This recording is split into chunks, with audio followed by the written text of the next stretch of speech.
puis 2 médailles de bronze ce matin aussi. C'était assez inattendu. Oui, avec 2 médailles, la médaille pour Mathieu Fèvre pour le Super G et le relais en ski de fond qui a aussi pris la médaille de bronze comme à Pyeongchang il y a 4 ans. Merci beaucoup Yann Tritz. On en vient tout de suite au convoi de la liberté.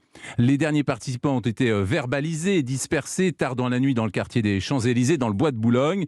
97 personnes interpellées, 513 procès-verbaux dressés selon le dernier bilan de la préfecture de police de Paris, mais ils n'ont finalement pas réussi à bloquer la capitale.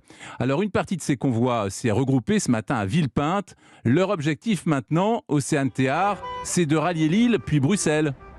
Bien oui, ici des dizaines de véhicules drapeaux tricolores à la fenêtre sont en train de partir au compte-gouttes pour rejoindre l'autoroute A1 direction Lille.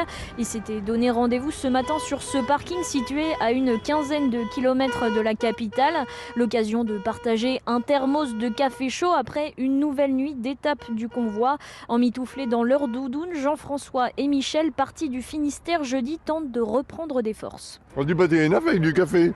C'est le top ça. On a suivi le convoi de la liberté, oui, donc pour nous, pour nos enfants, et surtout que ce passe sanitaire s'arrête le plus vite possible. Ben voilà, maintenant nous suivons le mouvement et on va donc prendre la direction de Bruxelles. Des manifestants qui, pour la plupart, étaient présents sur les Champs-Élysées hier. Beaucoup regrettent les scènes de tension entre la police et certains membres du cortège. Cette Nantaise qui distribue sandwichs et bouteilles d'eau le répète, le convoi de la liberté est avant tout pacifique. La symbolique d'arriver sur les Champs-Élysées avec un convoi de la liberté était très fort. L'ambiance était à la fête, l'ambiance était à un mouvement heureux de gens qui dansent, de gens qui sourient, des gens qui vivent en fait.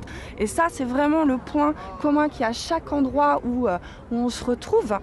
Les prochains points d'étape, Lille dans l'après-midi, puis le convoi devrait ensuite se diriger vers Bruxelles dans la nuit.